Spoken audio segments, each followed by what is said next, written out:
Thank you. Thank you, Mary Ellen, and thank you all for coming tonight. It's great. It's really great to be here.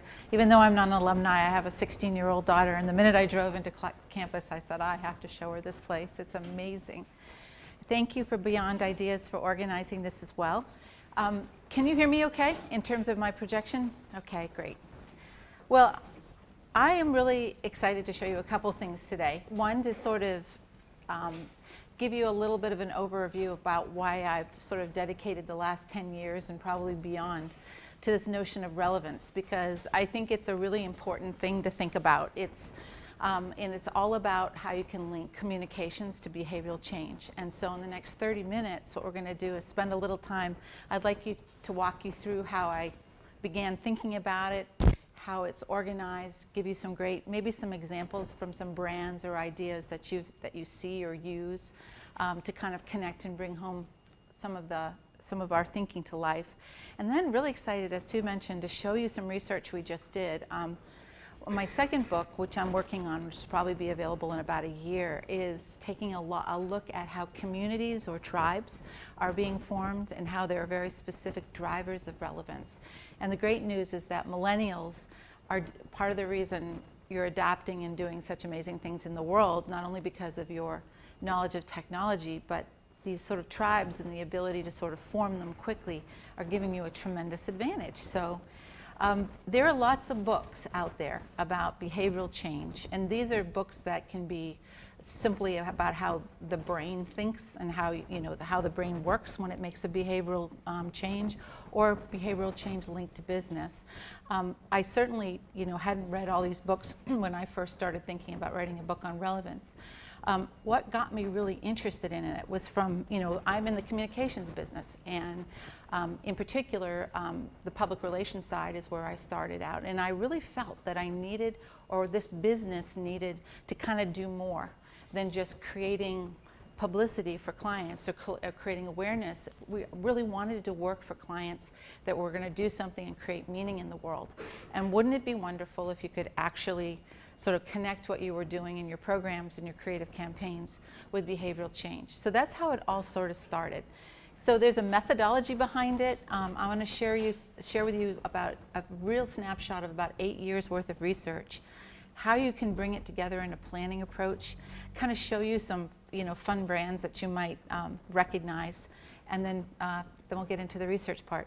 So why is relevance important? Well, if you think about what your day is like, think about really how many brands you've just been exposed to today. Just walking here today since you got up this morning, checking your iPhone, it could be your ESPN app, it could be anything. It could be your bank account, it could be your schedule, but just think about all of the brand information that's come to you today. And what kind of made you just pay attention to certain things? You don't have a lot of time, right? You're busy, you're going to classes, you've got very little free time. So the key point about relevance is, how does that one thing happen where it actually connects with you? Why does an event or an idea connect with you where others don't get your attention? So it kind of gets down to the idea that, as human beings, despite, and this is my one and only kind of comment on the election tonight, or the debate tonight, is that people do, as human beings, really care about authenticity, and they do care about meaning. And the whole idea about relevance is, if you can connect with a human in a truly authentic way, and something that actually creates a little bit of a magic for them, if you do that, you actually create a trigger of emotion. You infuse emotion. And when you do that, and when someone cares about what you're saying, then they connect to your brand. So enter the age of the relevant brand. Now you've got all these new platforms that continuously emerge, not only just social platforms, but digital platforms for businesses to communicate. So your ecosystem that you're kind of creating connection points for you as individuals is getting increasingly sophisticated, more and more. But what really great relevant brands do is they're really unique. They create something new that's surprising and unconventional. It's something that speaks to a specific cohort. So a cohort is a group of people that are similar in certain ways. So a relevant brand really connects with someone in that aspect. It also drives growth and change. it also, either brings more people into the brand experience, you sell or buy more products, and it gives people a reason to act on it. I mean, I think one of the most successful things, you remember the Ice Bucket Challenge?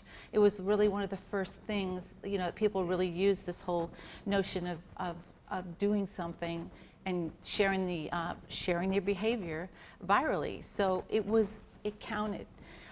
So that tugged at our heartstrings. It was a way that made the whole notion of ALS very, we connected to it. It was something we could do. It was fun. What doesn't work is schlock.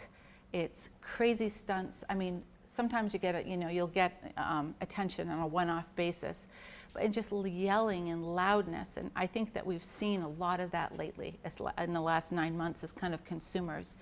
And so people really are, you have to give them benefit of the doubt. They are caring. They do want to have meaning in their lives, and it's a great place to start when you're thinking about marketing. So one of the first things that we learned when I was doing the research for this book is, regardless of cohort, regardless of age, in this case we're talking about cohorts that are millennials, Gen Xers, and baby boomers, if you ask people what they care about or how they self-describe themselves best, the number one word they use or would like to use to describe themselves is compassion, seeing themselves as a compassionate person. The second is, what is important or relevant to them personally? And we asked people these questions. We said, please check, what is the number one thing in this list? Can anybody take a guess what that might be?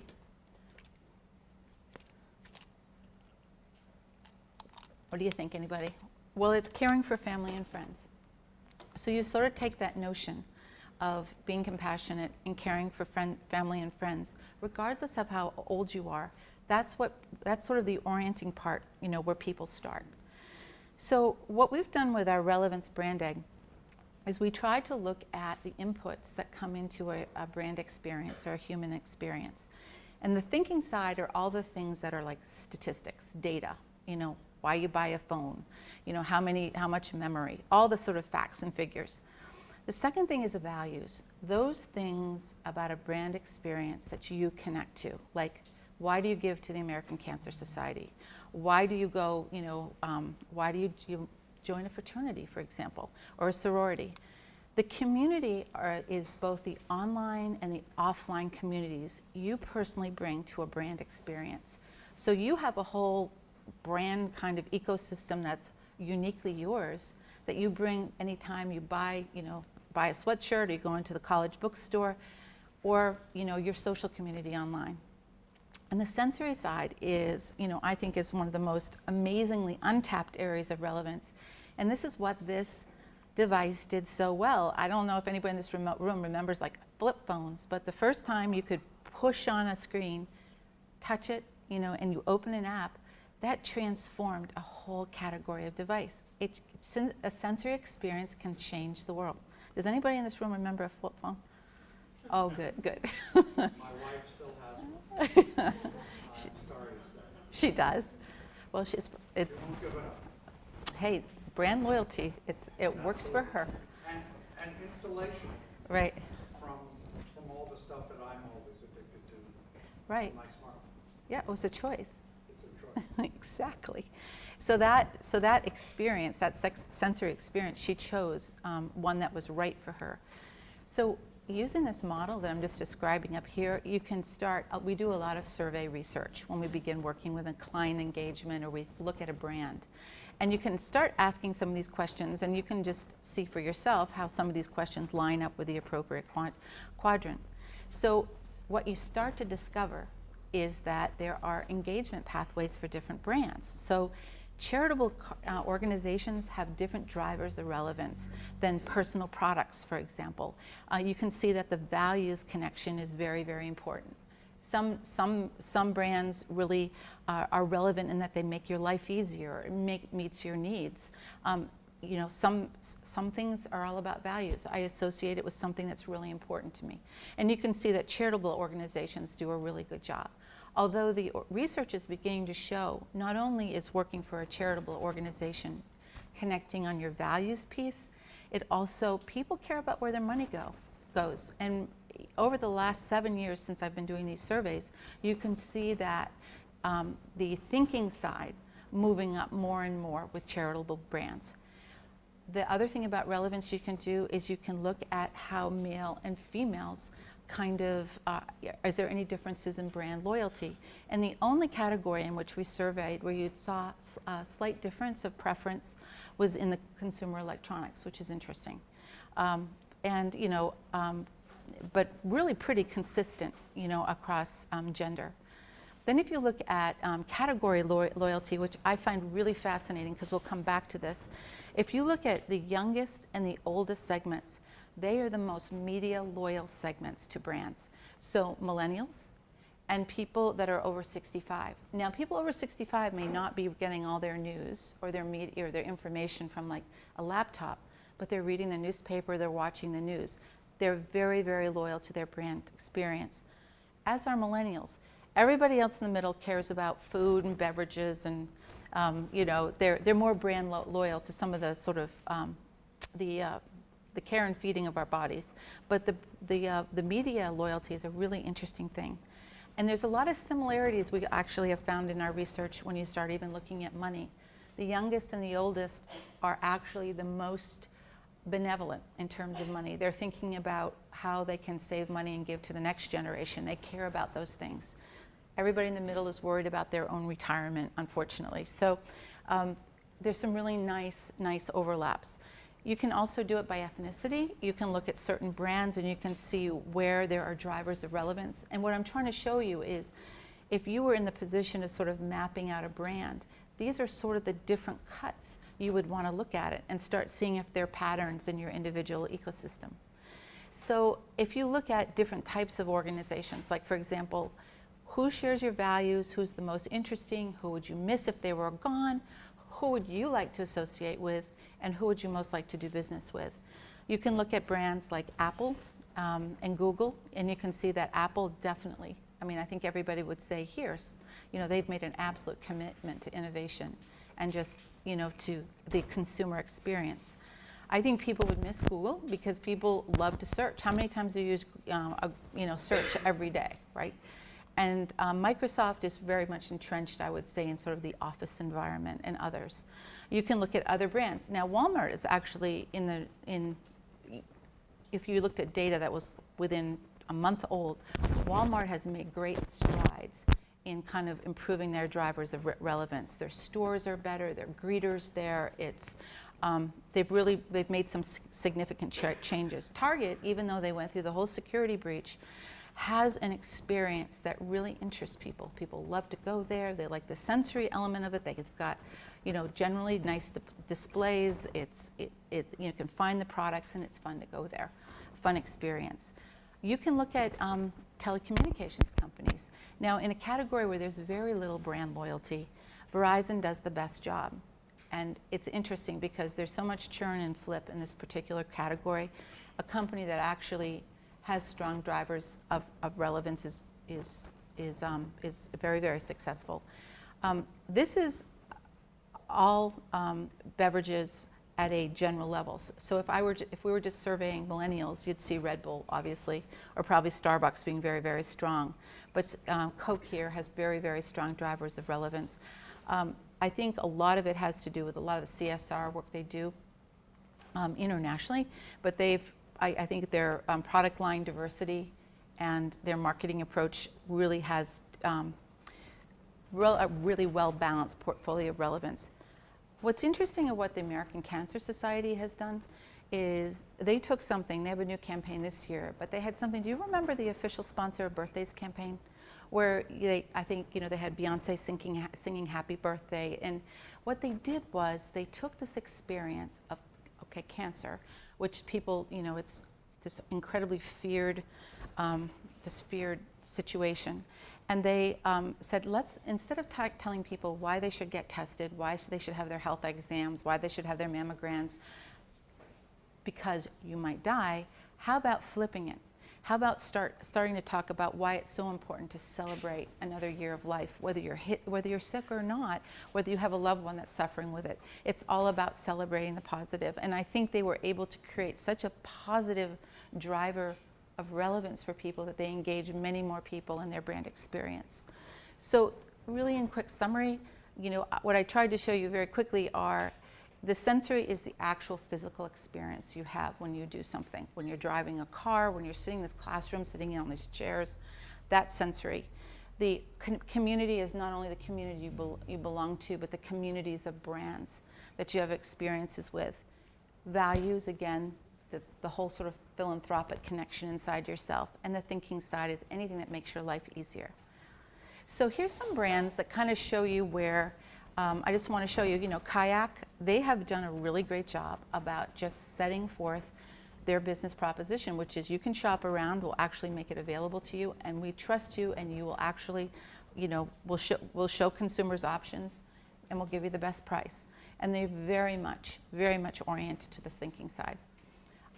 If you look at something what The Economist did, they offered this bundling strategy, which is very interesting because they sort of threw in the digital piece, but it made it look like if you order both, you're getting an incredible bargain. And so that's an example of just, using numbers to create an argument. Again, Amazon, how many people are Prime customers? How many people feel like just, it kind of takes the worry out of shopping if, the idea that you're going to get it. You're going to get the product within a day or two. And it's almost if you don't use it, you feel like you're sort of leaving behind a benefit. Yeah. And people are shopping for stuff they never thought they would shop for. I mean, my daughter orders like gum on Amazon. I'm like, please. Stick.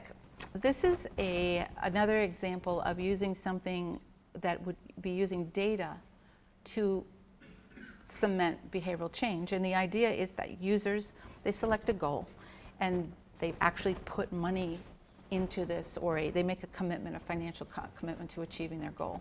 If they don't achieve the goal, they lose the money. And so it's really, that's a really interesting example of someone committing to behavioral change at the very beginning and needing that sort of financial incentive to stick with it. But again, a real emphasis on the thinking side. And Apple did this. How many people bought a $600 phone the first time around? And then when the $400 phones came out, wow, what a deal. We all wait for our upgrades. We all hang out with shattered screens, waiting for the chance when we get the phone cheaper. But Apple was very smart about how they sort of established that price point. And what Valued Insured is, they have this thing, it's down payment protection for the average homeowner. And what they suggested, so those are examples of how certain brands emphasize one quadrant. And one of the great things that you can do when you're exploring or going through this exercise in relevance is every brand starts in a certain place. They stack up either on the sensory or the relevance on the sensory side or the thinking side. And what the really interesting piece of work is to do surveying and to kind of to check out where there's sort of hidden insights that give the brand an opportunity. So this was Valued Insured. Thank you so much. And basically what they say is for the price of a late night or a takeout pizza once a month, you can afford it. It's $10. And it guarantees your down payment. You put down payment on a home, it's insurance on that down payment. You get that money back whether your home loses value or not. So it's an interesting value proposition. So I'm going to move through a couple of these a little quicker. So, talking about Walmart, I spoke about them earlier. The whole notion of what they do with greeters at that door. Hi, how are you? Connecting with your values as I want to be a friendly person. I want someone to care about me walking through that door. Walmart does a very good job about that. I don't know if you remember, the whole the Lovin' It tagline, but it was all about just showing acts of love and kindness, connecting to people's values. People in CVS, boy, what a store that's gone through a complete change. Look at all, if you try to check out, there's all the kind bars at the what is called a register, even though it's a pad now, and there's no tobacco, which was a huge decision on their part. And initially they lost a lot of money, but I think they gained a lot of brand recognition. And FM Global is a commercial insurance company, but they basically help. They have a mutual model where they are partners with their clients, and they share in the risk of insuring their property. And it appeals to a certain mindset of CEOs that believe that you have to protect your business, and also that you're better off together and can be resilient if you have the right kind of protection in place. So you're appealing to that sense of forearmed is forewarned kind of thinking in people. So they do a great job of that. The community side, have you ever heard about OnePlus, which is the phone that you get a phone through being invited? That creates, all you need to do is tell someone something is hard to get and they want to be part of it. So IKEA, really nice family experience, and it's the data, you can go in there, you can play, you can eat food, people that have kids can run around. It's a great bargain. Over 50% of shoppers leave making a purchase when they go into IKEA, which is really interesting for quote, a retail statistic. It's because they bonded with you at a community level.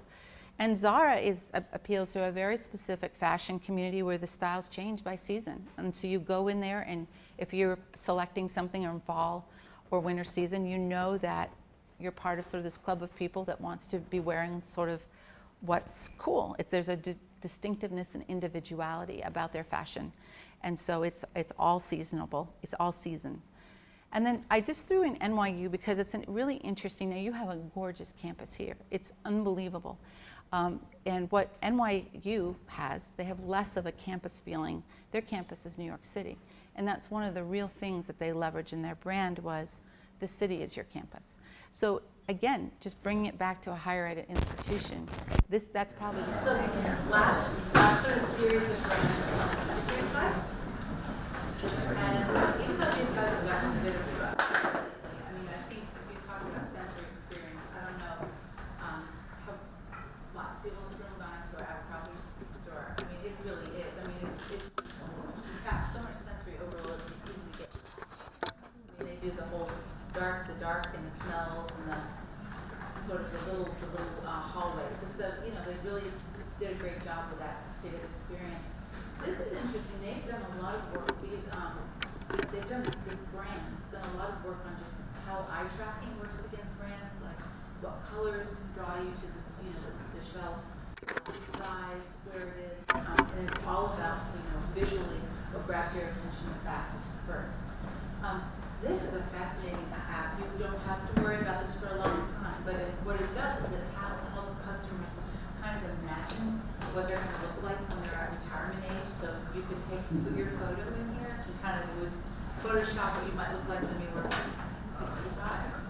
And it kind of brings the reality of thinking about saving a little more front and center. I mean, it's like climate change. People don't think about it. They think it's something way out there, and then all of a sudden the storms happen and it becomes a reality. So it's a way of sort of human beings, if the event isn't right in front of them, they tend to distance themselves from them.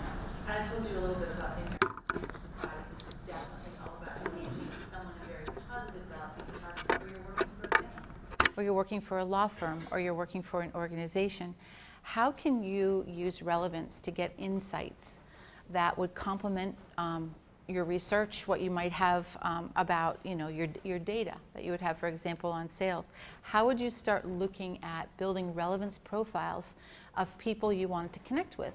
You'd want to start with where brands always are starting with a core audience, right? Their core, but they want to, in order to expand, you have to become relevant to more people or change perceptions of your perceptions with a certain audience. So if you're looking at relevance profiles, we surveyed in the following way. We asked people when they were thinking about a law firm, if they chose one, would it be the one with the most successful track record, which fit in the thinking, one that you could trust, values, the firm that would be the one recommended by your friends or colleagues, and finally the firm that that you would choose would be the one that's most committed to helping you win, which is definitely a sensory outcome.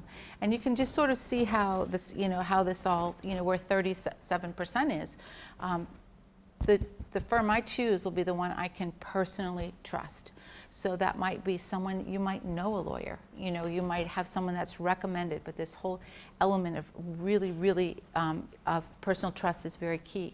That tends to be more important for slightly older people. People in the sort of the Gen X, late millennial age cohort are going to look for someone that they know, like a parent or a aunt and uncle or someone they respect, and they're going to get the recommendation just because they haven't probably had the need to use a lawyer before. And the youngest people, when they have to select a lawyer, go to the website. It's really interesting, and they care about the track record. They care about cases won, and that's just simply because of their age, and the use of technology. That's a very, very important point to reaching someone that's a millennial. So if you're a law firm, you need to know about all these kinds of people that are coming into experience with your brand. And so an app isn't necessarily the best way to reach someone who's 50 plus. So if you wanted to, very quickly kind of went around the map on that. So now we're going to look at banks. So same sort of questions, does it save me or make me money? Would I be willing to forego an extra $1 if I really felt good about the banking experience? Would the bank be the one I recommend by people I trust? And finally, I choose, that it's convenient technology. And with most people, especially the whole ability to sort of interact with the app is very, very important for millennials, as you would guess. People choose banks that are people they know, just like law firms. What was interesting to me is the older people get, they really value the fact that they know so-and-so in either the mortgage department or their, that knows what's going on with their IRA or their retirement account or their long-term investments. They would rather have a person. They would rather have a person they can connect with when they're walking into a bank and they'll forego $1 of profit to have that relationship. And that's more important to you the older you get. And so again, you can sort of see how these all stack up by age. And these are different colors that are associated with those questions or beliefs that are in turn drivers of relevance. So I went through those. Now this is interesting. I'm going to ask you this question. In thinking about choosing a college or university, which of the following statements was most important to you? The experience prepares you for a career. It connects you to people and ideas. It helps you shape your worldview. Or it's just an unbelievable great learning experience overall. What do you think is the number one answer in that group? What is it to you? Well, what do you think? What do you guys thinking? So you would think that, yep. You're going to get a career, absolutely. And it's really interesting. And it's the people that really care about that are you and your parents, because the people that are worried about, paying for college and then getting a job. And you can see, kind of look where this sort of stacks up here. And you'll see how it breaks down by age. Kind of the more older you get, the more existential you start thinking about college. And it's sort of some of the younger, more risk takers really care about the experience. But for the most part, people want to study, yes, but it's really important what happens after college as well. So you can see how that kind of maps out. It's interesting. It's also interesting for colleges to understand this, because when you're going after alumni and you're looking for donations and giving or annual funds, these values change as your alumni. I mean, a person that's a millennial today has a very different experience as an alumni than someone that went to Villanova 20 years ago. So the reasons for giving really change. And so that's a very, very important thing to know. So other things, I've talked about earlier, just like ways you can ask and use research to kind of dig into relevance. What if you just listened? What if you just listened to conversations and wanted to hear what's going on? Well, we have a tool, it's called Conversation Relevance. And what it does, it recognizes keywords or phrases. So you can go across, a variety of I just use these 4, but you can use any social media platform. And you can start listening to bits of conversation. Now, I don't know it's you in this room, but I know someone might be talking about hotels, and they might be talking about things like the quality of the rooms and luxury and all kinds of things. Well, so this is a study we did for luxury brands and hotels, and Ritz-Carlton was getting the crap beaten out of them in every category, you know, losing to Four Seasons, even losing to Marriott and Hilton. But this one really interesting thing started coming up in online conversations, and that was the water temperature and the pressure. Everybody that stays in a Ritz-Carlton loves the showers. And they started talking about, they were like, these are the best showers you've ever had. The pressure, the spigot, whatever it is, they go nuts about it. That's something that you would never pick up other than just listening through social platforms. And then we kind of brought it out for them, and they were able to sort of create a whole sort of marketing approach around that. But you often get insights into relevance. You have no idea what's important to people. I mean, there's a big variable there. So let's say you figure out you want to, water temperature, water pressure is a really big deal. How do you message that? How do you start, you know, getting that Four Seasons customer to come to you? So we have this process that's called, it's a quantitative method, it's called M3. And what you can do is you can test a series of messages against each other. And what we're looking for is a collection of messages that give you the greatest reach. In other words, to change behavior, to donate, to check in, to apply, all those kind of behaviors. So what you do is you test these messages, go through a series of competitions. At the end of this data collection process, you get about 30,000 data points, which is really interesting. And you can find the right messages that are going to change the behavior. A lot of the clients we start working with, they say, oh, this is the message that really resonates with our consumers. Then you'd go through this thing and you find it's like number 10. It's not important at all to people. So it's an online survey, and that's what the screen looks like. But you can find out, like, for example, a lot of work we've done with Dartmouth, we do a lot of their work with their annual giving. We show that if you can use these 4 messages in combination, you get about an 89% reach of your target audience, which in this case was alumni that had graduated within 1 to 5 years. Highest open rates of an email campaign and highest annual giving in that particular cohort that the university had, in the college had ever experienced. So it's very specific, it works, but you have to have the right messages in the front end. And this is kind of how you would apply it, you know, like when we go in and work with a client, we dig into what they're currently doing. We do the traditional psycho and demographic analysis, but then we use relevance and we start surveying and we start probing and looking at those probes I just described. And then we bring our clients together in a workshop and we start playing around with different hypotheses, like why this might work for you and who you're trying to reach and how this particular message is going to change your relevance. And then you sort of have a plan. So at the end of the day, and I'm about to show you this new research, which I'm excited to share with you, these are some of the ways you can measure relevance. Right now we're working on a dashboard, a front end, that would allow you to actually have relevance as a factor along with economic, geographic data. So for example, for regulated industries like banking or healthcare, we could index relevance. So you could see how the brand was performing against other factors like economic, share price, all that kind of stuff.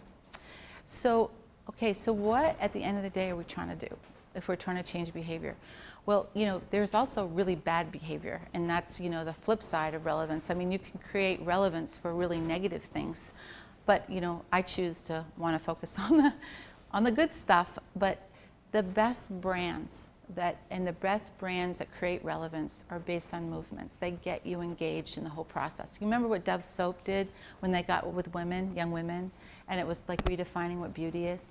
I mean, that was about a movement, about rethinking about beauty, helping people tell their stories. Storytelling is incredible. Making people feel better, not worse, no matter how tough the subject is. You know, make people feel they can do something. Connect with them. And this is what we're going to come to in the research. Make it fun, even if it's serious, like investing or your retirement fund. Make it fun. Go to people where they are, and that's why we're so lucky to have so many platforms now. I mean, you really can micro-target and meet a need and solve a problem. I mean, if you create this great idea but you never show people how it makes a difference, then it's not relevant. So here's some new stuff. And then we're going to wrap. Thank you guys so much. I know we're way over time. So there was this book that was written in 2000 that Robert Putnam, and he talked about how society at this point in time, people were becoming very, very isolated. There was just this phenomenon that people are alone. They were alone, living in cities. They described themselves as lonely and alone. And then I don't know if you've read if you've read the book Tribes, but it's a really interesting look at how people come together to form tribes. Now there are tribes around your family, there's tribes around fraternity, there's tribes around religion, there's tribes around neighborhoods, but there are also really interesting things that happen where people come together to form fresh tribes in specific times in our society, and that's when sometimes when there's great change taking place or there might be threat. And what was been very, very interesting is all of you, since 2008, we've gone through a real tough time in terms of financially. We've had threats of terrorism that I certainly didn't think about when I was, growing up. There's a whole different set of stuff that's hitting you guys that didn't hit me when I was younger. But people are still losing sleep over the financial situation. That's up. But people are a little more confident now that they could find a job if they lost it. 55% of Americans think that the reason jobs are lost are because of trade deals, not because of the economy or any natural changes in the economy like technology replacing humans. There's a sense of being rigged, which one candidate is certainly playing to the hilt right now. And I think that people right now, this is a very fresh look, people just are embarrassed. They're just embarrassed and are afraid of what's going on with this presidential campaign. And no matter what side you're on or what candidate you support, I think there's sort of this feeling of almost, it's a pressure-packed environment just to be part of this election, regardless of who you support. So I think it makes people tense. People are really stressed out. But here's interesting, who's feeling the most stressed out? The baby boomers, not you guys. And why? And I think, and this is what the research is showing, that you have an affinity to form tribes. You're forming communities of friends around topics and issues, and you're creating this sort of sense of resilience that older people are struggling with. And it's really, really interesting. So in times of great change, like if you look back in history books after World War II, there were in London, for example, there were people that are very poor and very rich coming together to survive the Blitz. And so stress brings people together in really interesting ways. Opportunities too, good times do as well. So number one, tribes are about families first and foremost. But the second thing is, for the millennials, friends are a very, very important, are important second. And these are friends that you've made through your experiences, whether it's in the military or school, religion. Same is true for the older cohort. But this whole friends thing is very, very consistent in terms of the numbers. So people, as our world is becoming so large, but yet so small at the same time, with our ability just to focus on a device, we're connected to so many people. So therefore, we have the opportunity to form these little micro tribes or micro communities, because we can find people we share greater sense of values with. And it's more about your values, what you believe about things, rather than where you live, for example, or what profession you're in. So if you're a lawyer, your tribe might not be whatever your lawyers club is in Boston. It's going to be through things that might connect to your values. So where the data shows that tribes are really, really important in the fabric of millennial lives. And what was interesting to me is, it was more important, the hanging out is as important as some people feel about, look at religion, and then look at meeting with friends and family, or meeting with friends, sorry, 48%, even higher than religion. Look at that, the numbers change with the older cohort. So very, very interesting. Just these sort of impromptu kind of meetups things. But those events are those informal kind of tribes events that happen on a daily basis are really, really key. Those friends, those little tribes that you make are really, really important elements in your lives. And you connect with some of these people on these platforms. And you guys over-index, which means if you looked at the whole world, you're going to see a much higher emphasis on you guys connecting via social media than other physical communities, and that's definitely true. And finally, I found this very interesting. You cluster around, or millennials cluster around food, art, exercise, and fashion. Faith and religion, not as much. Investing in personal finance, not as much. And politics, those things change as you get older. What was interesting to me about professional sports, and I've just seen the numbers as I was coming over here today, that attendance and viewership on professional sports has gone down, which is, it seems like it's gone up to me, but for some reason it has. So that's something that would be really fun to sort of dig into. So this is my last slide. Just beginning to sort of sort through this data. Remember that first slide I showed you where I talked about the youngest people and the older people being really loyal to their media sources? Really interesting that if you look at older boomers and millennials, friendship, having fun, these two groups have two common denominators. I mean, you know, as you're older, feeling like you're still valued is a really, really important thing. And learning is obviously something that's very key in this earlier phase of your life. It's more of a priority. But I was very interested in those two variables that were very consistent with boomers and millennials. So, so back to one of my opening slides as I wrap, when I was talking about, you know, what's important to you is compassion, and what's really important, friends and family. Those things, this data is kind of bearing it out. It's just that we connect in different ways. I mean, access to digital things and technology has made that experience really different. It's made it, you know, created a more direct channel. You're relevant to people around the world in a way that you never would have been before. But it's really interesting kind of behavior. So I think drivers of relevance are starting to cluster us as human beings in this particular time in our lives. So it's great that everybody, the millennials, it's just great that you have so much opportunity. You're approaching the world this way. We have tremendous faith that the world will get in a better place. But that is a little bit about relevance. So I'd be happy to take any questions. I know too, but thank you.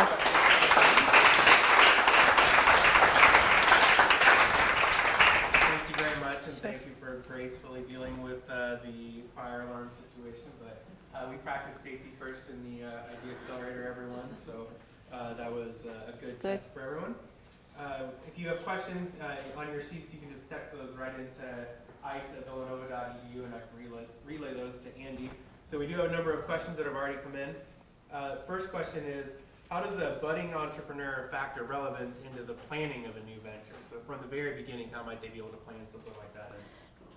Well, the best piece of advice I got, because I've started 2 businesses now, is start with a core.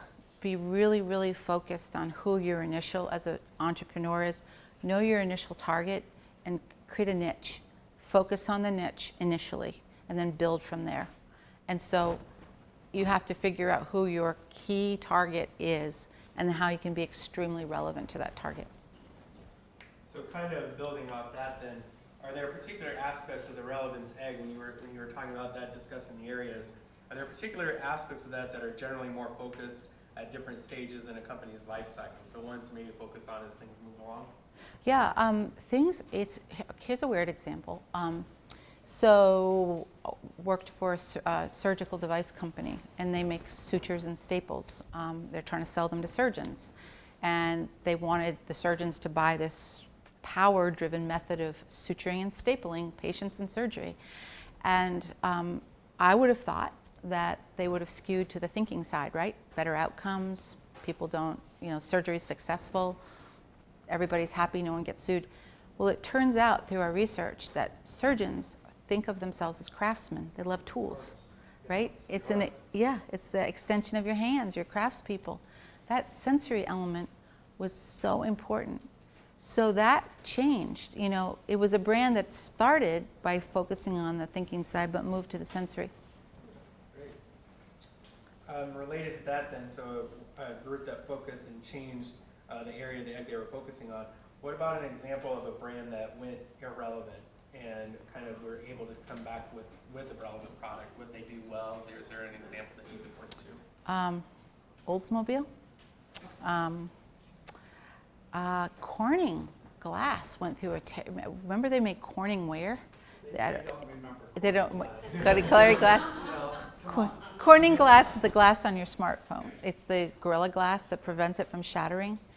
But in a very long time ago, they made glassware, dishes. Your grandmother has casseroles that she Yeah. puts in the oven made out of Corning glass. Exactly.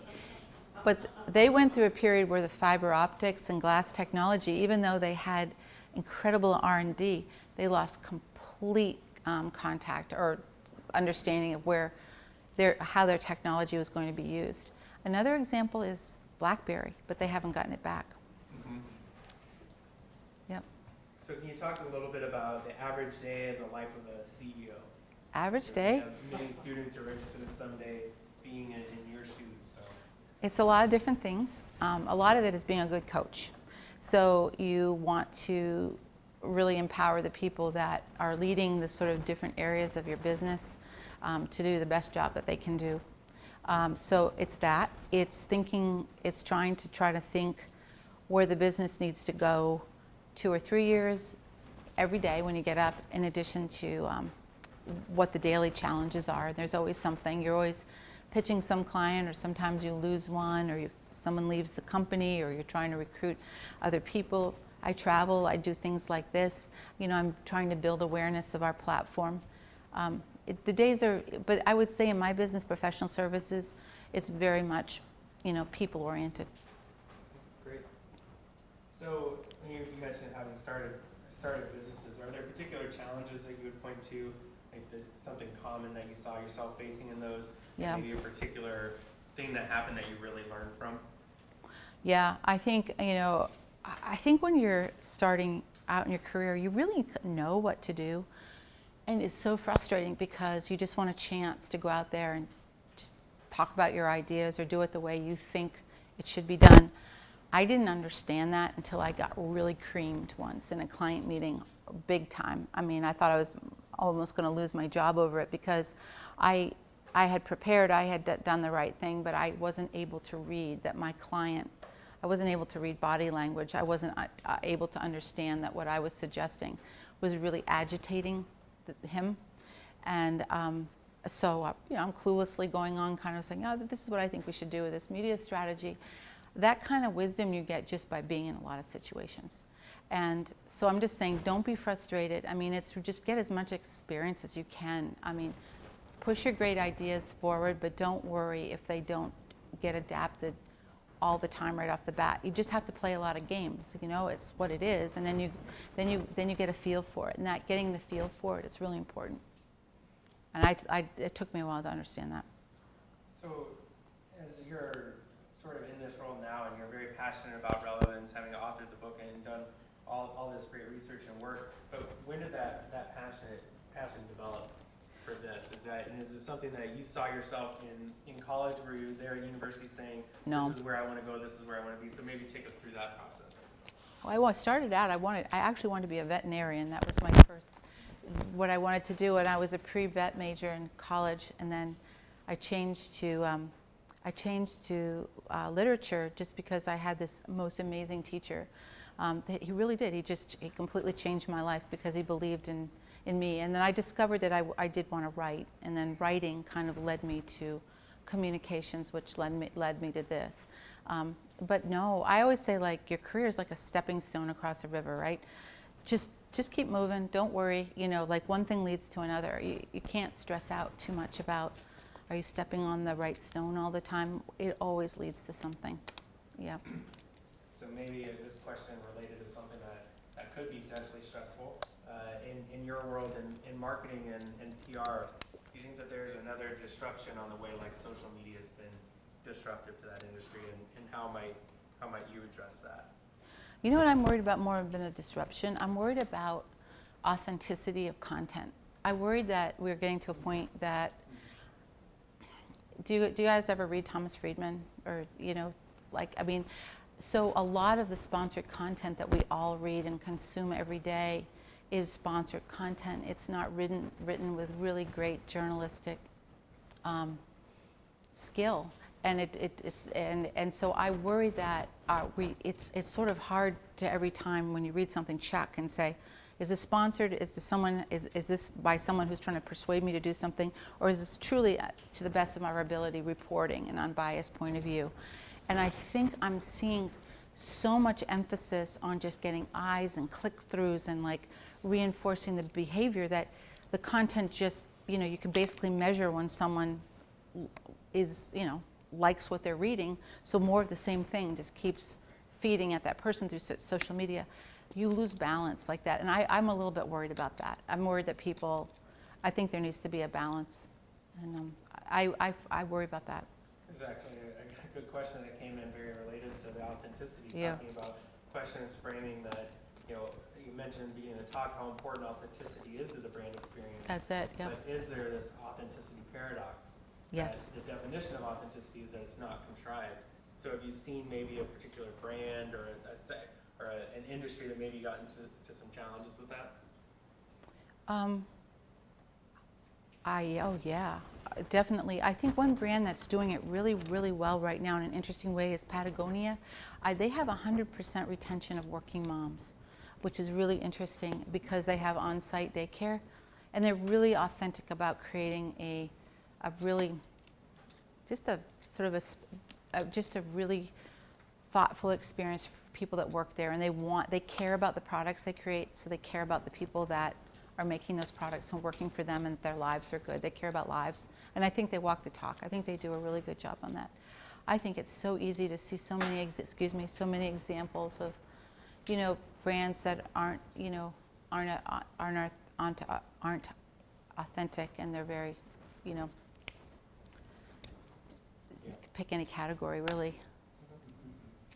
So we know that you've hired Villanova students at Brodeur Partners before. So a question Yes. coming in here asking, what kind of things would you recommend that a student at Villanova do now so they can be a good employee someday at Brodeur, so they can capture the attention of a firm like yours? Just be really curious. Bring energy to whatever it is you do, just your point of view.